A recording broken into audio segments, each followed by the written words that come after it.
Buenas tardes para todos ustedes, hermanos y hermanas, de nuevo en este programa semanal de una liturgia para la vida. Les comparte estos momentos de reflexión cristiana y católica el Padre Víctor Anguiano de la Diócesis de San Cristóbal de las Casas, Chiapas, México. También pueden ustedes acompañarme en otros medios de comunicación, como es Spotify, Apple Podcasts, YouTube Music, Amazon Music y iHeartRadio. Nos encontramos en el domingo 23.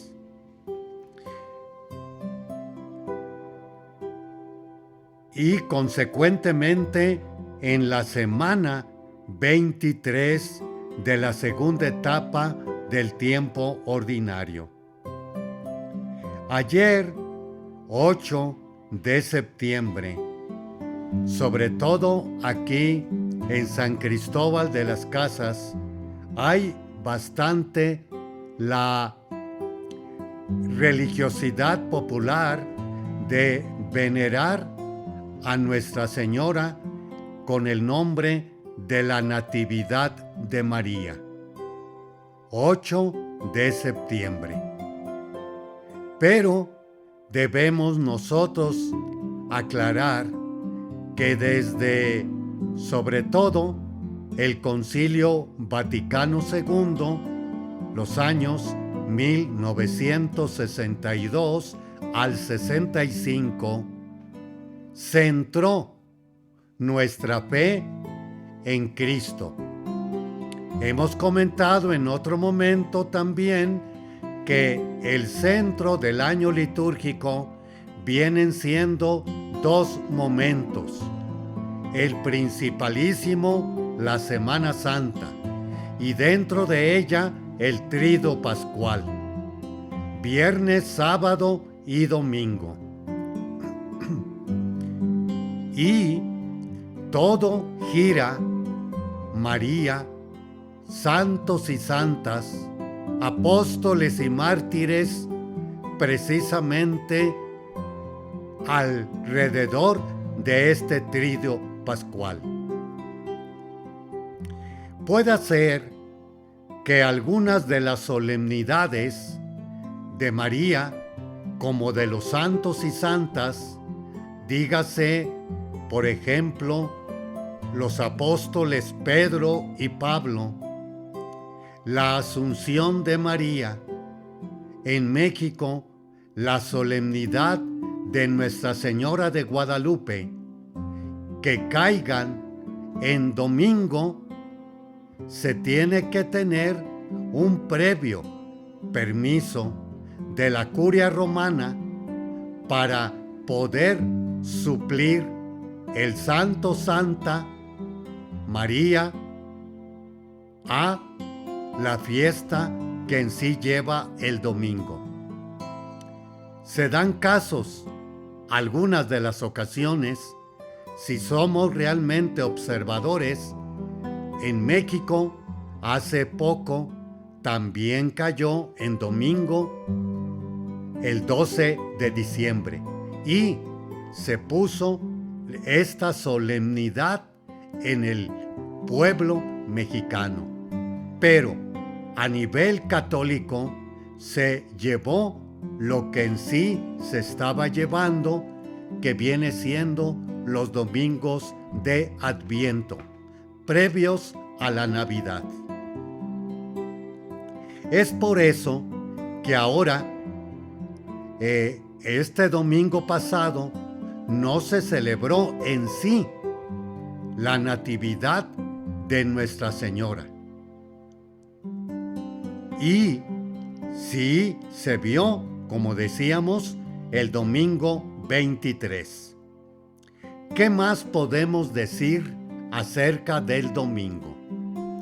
Una de las cosas primeras que debemos de tener presente viene siendo que en el Evangelio estamos viendo que Jesús anda fuera de el pueblo o su nación o el pueblo escogido. Lleva la buena nueva, el Evangelio o el reino de Dios a otros lugares. Recordemos el 6 de enero, aquellos magos de Oriente, el negro, el asiático y el blanco,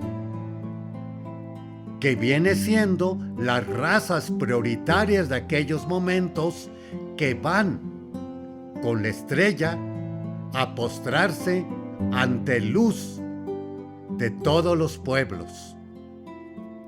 Y ahora, ya realizada la promesa del Señor Jesús, veamos también la primera lectura de este domingo de Isaías. Ciertamente, Isaías antes de Jesús, que ya está precisamente prefigurando esa salvación, bastante plastificada o también pintada. Se iluminarán entonces los ojos de los ciegos, y los oídos de los sordos se abrirán. Saltará como un venado el cojo, y la lengua del mudo cantará. Veamos la creación. Brotarán aguas en el desierto, y correrán torrentes en la estepa, y el páramo se convertirá en estanque, y la tierra seca en un manantial.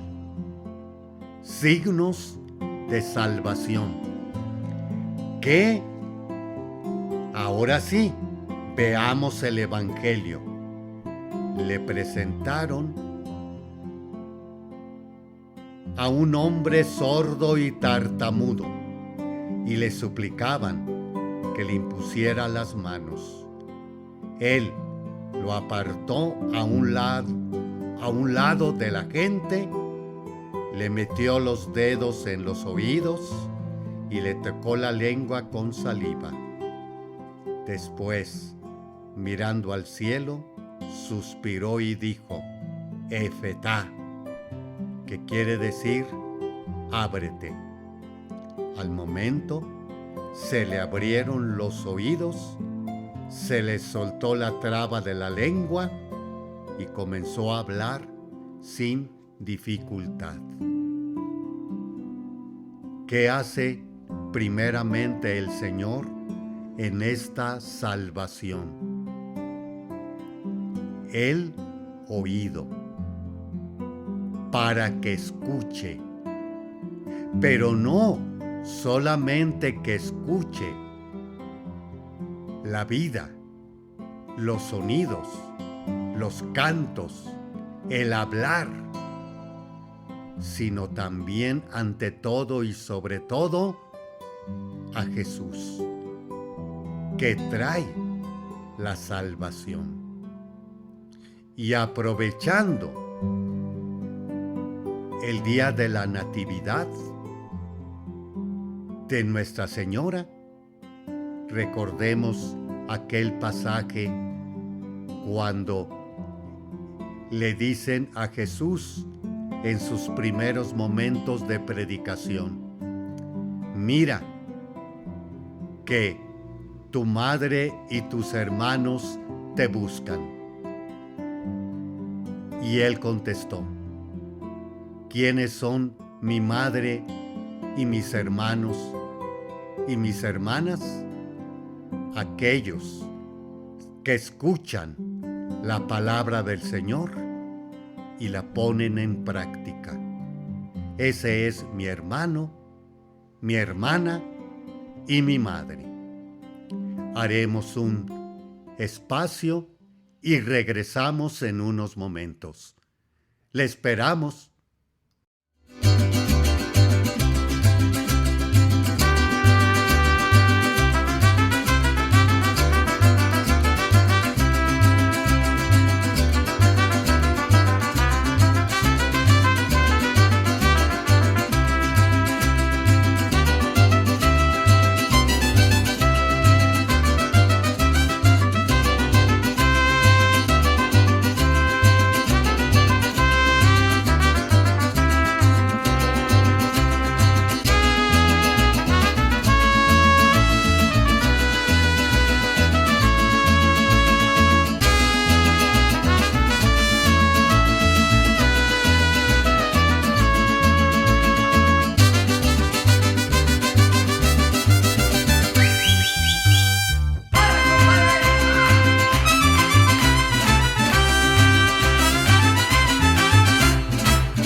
Continuamos con esta segunda parte de una liturgia para la vida. Domingo 23, semana 23. De el Evangelio de San Marcos, capítulo 7, del 31 al 37. En que nos relata, estando en tierra pagana, el milagro de el sordo mudo. Y comentábamos que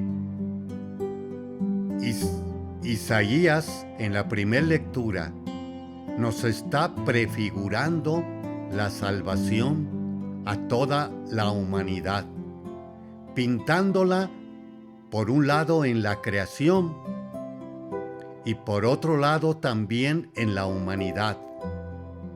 Y esta humanidad está muy prefigurada también, comentábamos, en María, que celebramos ayer la Natividad. Y que lo primero que hace Jesús en el milagro viene siendo abrirle los oídos para que escuche. Y comentábamos que cuando van a decirle a Jesús, mira que tus hermanos y hermanas y madre te buscan.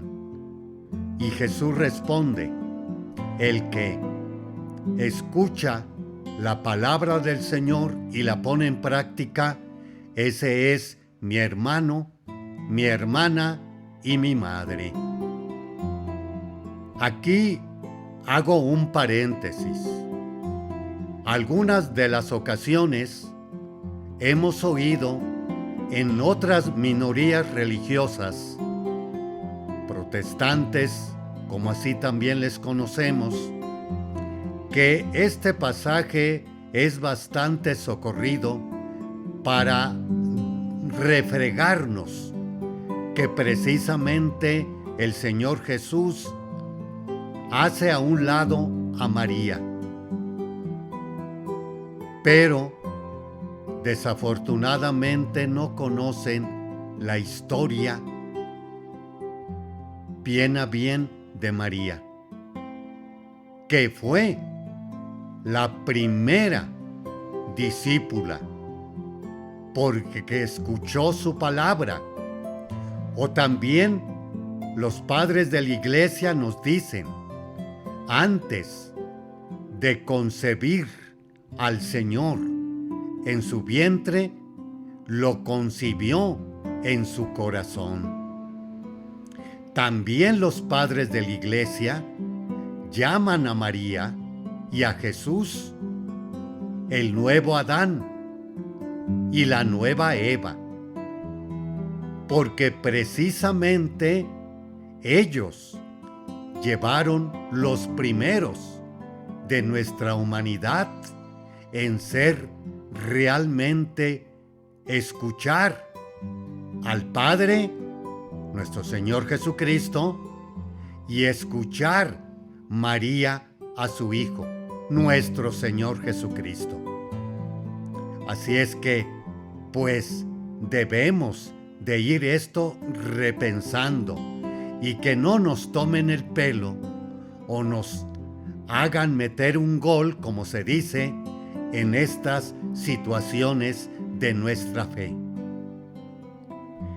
Y ciertamente, vámonos a la segunda lectura tomada de Santiago.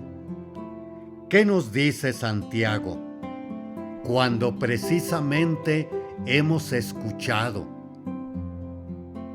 y realizado la palabra? Nos dice: puesto que ustedes tienen fe en nuestro Señor Jesucristo crucificado y glorificado, no tengan favoritismos. Supongamos que entran al mismo tiempo en una reunión un hombre con anillo de oro, lujosamente vestido, y un pobre andrajoso, y que fijan ustedes la mirada en el traje elegante y le dicen: tú, siéntate aquí cómodamente.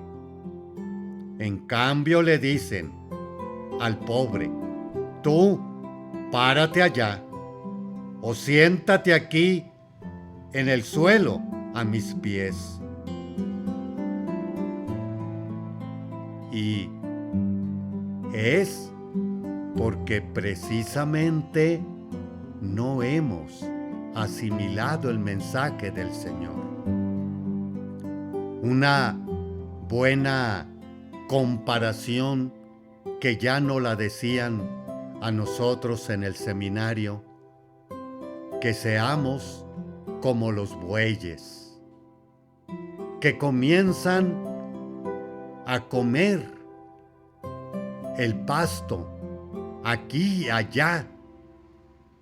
Después se sientan y toman del primer estómago lo que han recolectado y lo comienzan a rumiar para después pasarlo al segundo estómago, el cual tiene como finalidad ya dar las proteínas a este ser animal. Esta buena comparación también nos serviría mucho a nosotros de la escucha, que dominicalmente nos acerquemos a las Eucaristías, para que allí, explicando y reflexionando la palabra, en el transcurso de la semana la vayamos rumiando, repasando, reflexionando, recreándola y viviéndola, para que se produzca precisamente el bien en nosotros y alrededor de nosotros, con aquellos y aquellas que diariamente convivimos, desde nuestro hogar, en el trabajo, en la calle, en el estudio, y ahí seremos precisamente los que tendremos que dar bastante testimonio de nuestra fe. Porque bien se dice, falta credibilidad de nuestra fe. O también el ateísmo también tiene bastante proliferación, porque nosotros, cristianos y católicos, no damos la razón de ser de nuestra fe, puesto que aquí y más allá no se da. Quizás lo diga que somos cristianos y católicos en tanto portamos una medalla, un escapulario o un crucifijo. Pero nuestro ser no damos la talla de nuestra fe. Vamos a hacer otro espacio y le esperamos.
Continuamos con esta tercera parte de una liturgia para la vida.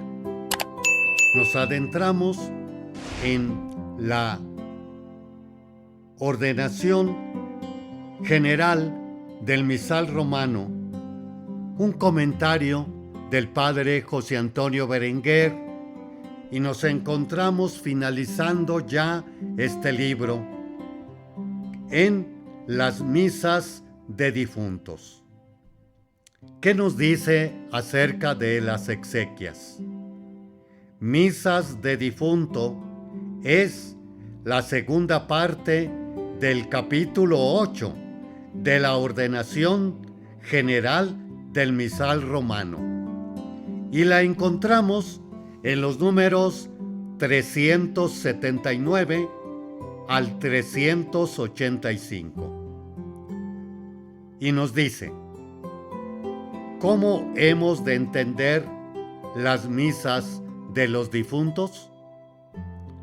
Comienza diciendo que el sacrificio eucarístico de la Pascua de Cristo lo ofrece la Iglesia por los difuntos.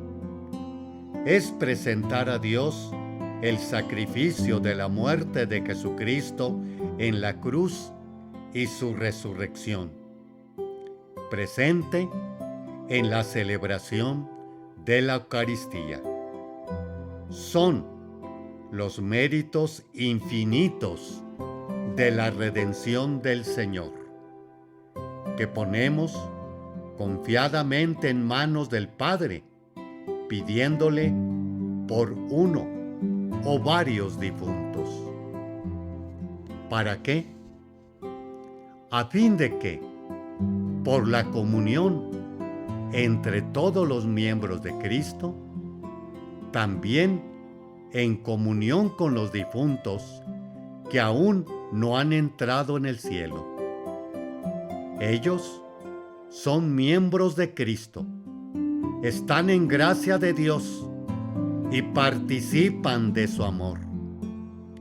Por eso, podemos orar por ellos y ellos por nosotros, y pueden participar de los frutos de la Eucaristía, porque forman parte de esa unión en el amor y gracia de Dios que llamamos la comunión de los santos. Por esta comunión, lo que a unos consigue ayuda espiritual, a otros les otorga el consuelo de la esperanza. Misas de difuntos y misas por los difuntos. En el modo de celebrar la Santa Misa se distinguen unas de otras. Misas por los difuntos son cualquiera de las misas de cada día que el sacerdote celebrante ofrece por uno o varios difuntos. Esas misas se pueden celebrar siempre. En cambio, las misas de difuntos son las que se celebran con ornamentos morados o negros y se utilizan las oraciones propias por los difuntos, lecturas y prefacios propios. Estas se pueden celebrar según las normas del misal, que están orientadas a que la atención de las celebraciones esté centrada en Jesucristo, a que los fieles que participan a diario en la Santa Misa no se vean obligados a estar con mucha frecuencia en misas de difuntos, a que no se omita con frecuencia la abundancia de la Sagrada Escritura que dan las lecturas de la misa de cada día. Las más importantes de las misas de difuntos es la misa exequial, es decir, la que pertenece al rito del entierro. Se puede celebrar todos los días, menos en las solemnidades de precepto, jueves, viernes y sábados santos, los domingos de Adviento, la Cuaresma y la Pascua.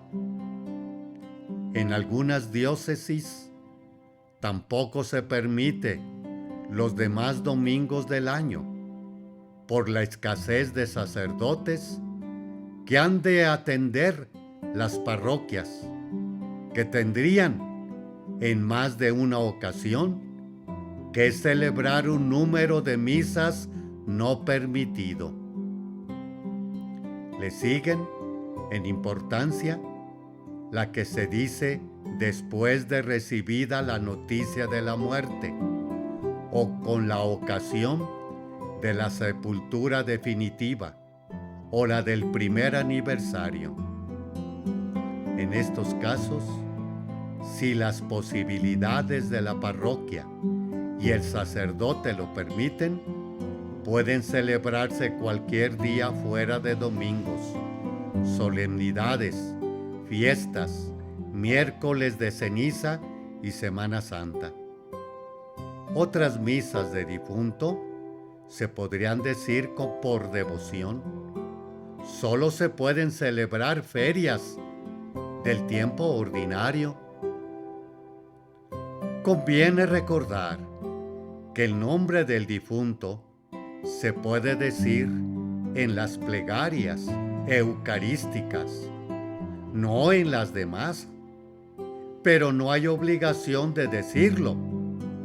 Lo que vale es la intención del sacerdote, no el nombre. Oremos con fe y confianza por los difuntos. Dejemos con sencillez en las manos de Dios, evitando empeños personales. Ampliando esta explicación. Primero, tenemos que entender que, de nuevo, desde el Concilio Vaticano II se hizo el misal romano, por un lado, que llevó 3 ediciones. Una de las últimas fue a finales casi del siglo pasado, por los años 80.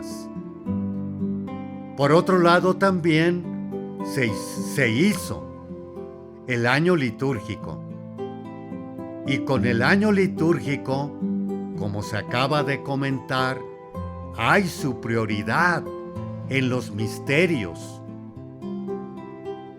católicos u universales, que viene siendo de nuevo Pascua, Cuaresma, Navidad, Adviento, y allí la palabra de Dios, como las oraciones, son propias y nos están llevando a esos momentos de reflexión de estos misterios, la nacida y la resurrección del Señor. Las misas de difuntos, se hablaba, puede ser misas en general del difunto, devocionales, pero también pueden ser la misa por el difunto o los difuntos que tienen sus lecturas propias, sus salmos propios y evangelio propio y oraciones propias.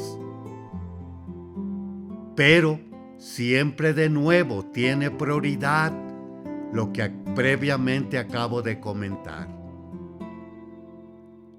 También nos aclara que no es necesario dar los nombres de los difuntos que nosotros hayamos inscrito previamente. Basta la intención del sacerdote, como también entre nosotros hay la idea, la intención del donante. No solo cuando ustedes nos dan una ayuda a los sacerdotes, sino que también cuando ustedes dan esa colaboración económica que llamamos estipendios para ciertas celebraciones, dígase de matrimonio, 15 años, confirmaciones, primeras comuniones, difuntos. La intención del donante. Pero, desafortunadamente, como se dice aquí, somos muy materiales y queremos necesariamente oír el nombre de X y tal persona.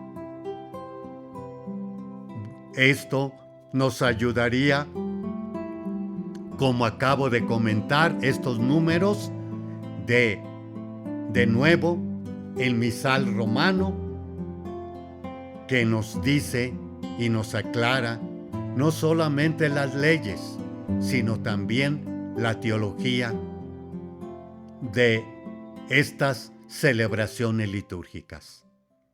Regresamos en unos momentos.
Continuamos con esta siguiente etapa, cuarto segmento, en donde dedicaremos a los santos y santas de esta semana.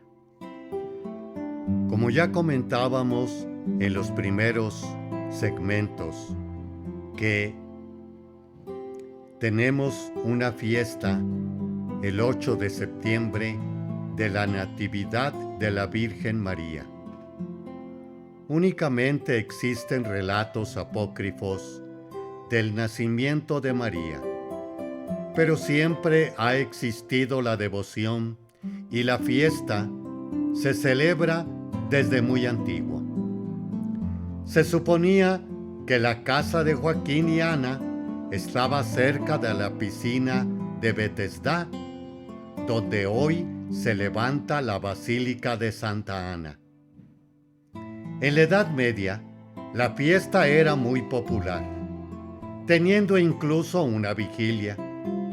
La fiesta de la Natividad de María fue introducida por el Papa Sergio I en el Oriente y abre el año litúrgico.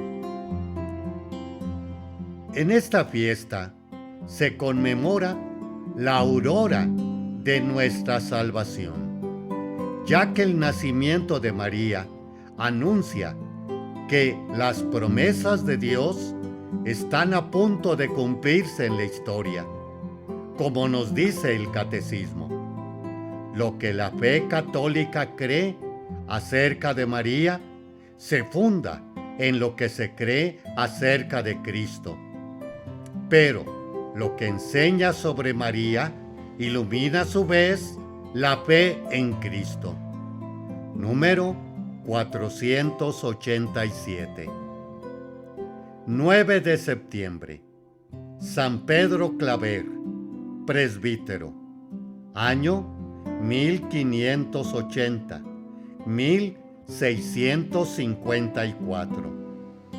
Nacido en Cataluña, España, después de sus estudios en la Universidad de Barcelona, Pedro entró en la Compañía de Jesús. Allí conoció al santo hermano lego, Alfonso Rodríguez, quien lo animó a ofrecerse de voluntario para las misiones de América. Respondiendo generosamente, Pedro se ofreció y fue asignado a Cartagena de Indias en Colombia. Pronto se dio cuenta de que, a pesar de todas las condenas de los papas Pablo III y Pío XIV, la práctica de la esclavitud continuaba. Pedro se puso a las órdenes del jesuita Alfonso de Sandoval, que había pasado 40 años trabajando con los esclavos. Superó su timidez natural para acercarse a lo desconocido, llamándose a sí mismo esclavo de los esclavos. Atendía personalmente a los enfermos y luchó incansablemente por sus derechos. Buscó catequistas e intérpretes para poder comunicarse con los africanos esclavos y bautizó a más de 300,000. En 1650 cayó víctima de una epidemia que asolaba la ciudad y se retiró al monasterio. Por algún tiempo fue abandonado y olvidado, pero a su muerte, grandes multitudes reconocieron su santidad y tuvo un funeral público.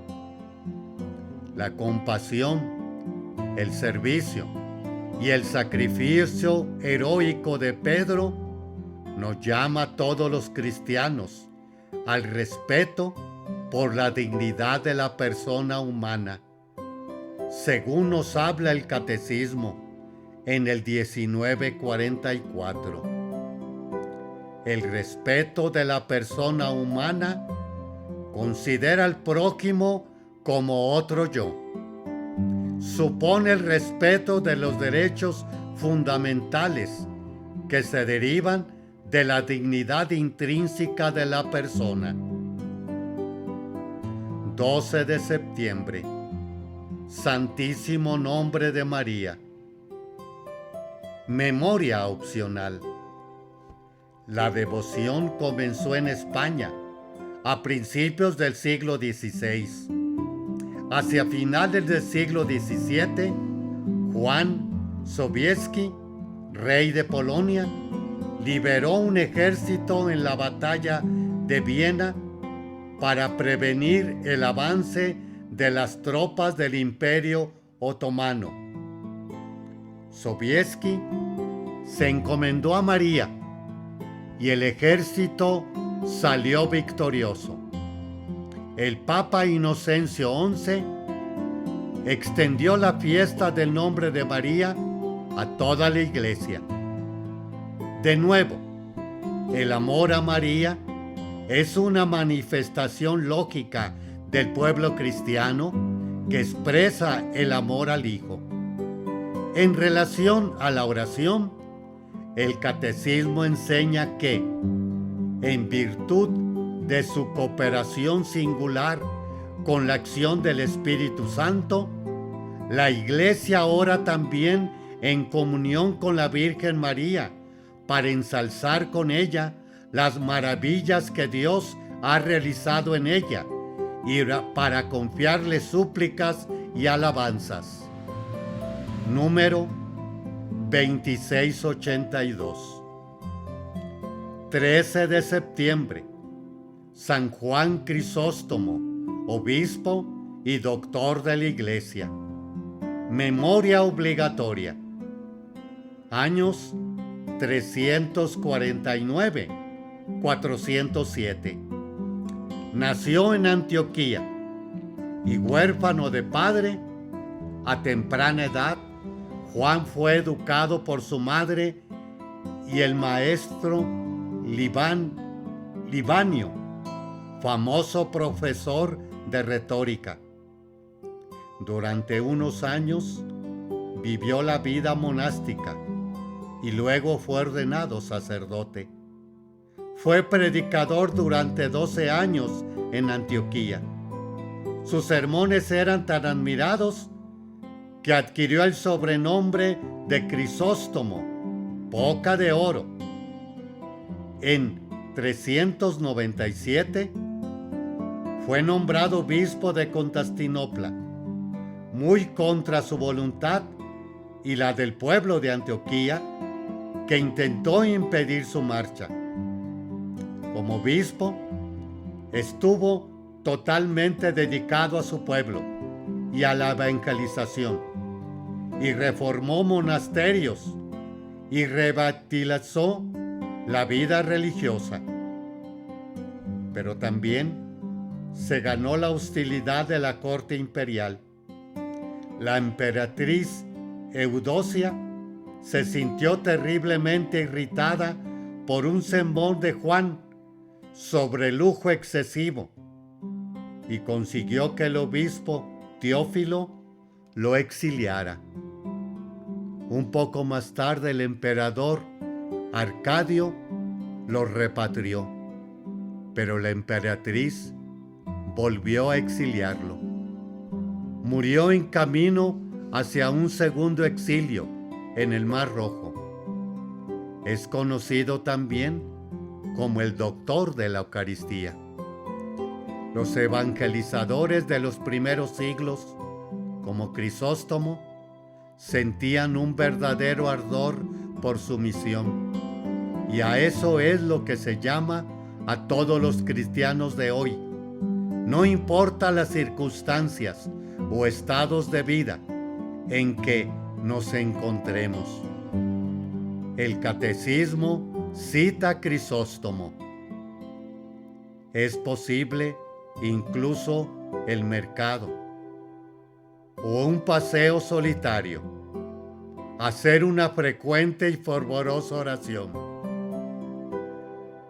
sentados en nuestra tienda, comprando o vendiendo, o incluso en la cocina.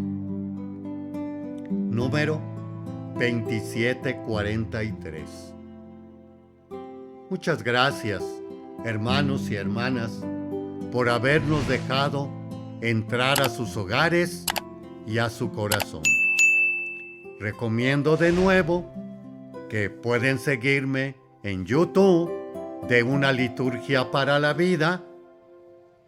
Además, en Spotify, Apple Podcasts, YouTube Music, Amazon Music y iHeartRadio. Muchas bendiciones y gracias para este inicio de semana, y que Nuestra Señora, la estrella de la evangelización, nos encamine al puerto final de nuestras vidas. Muchas gracias. Feliz tarde y noche para ustedes.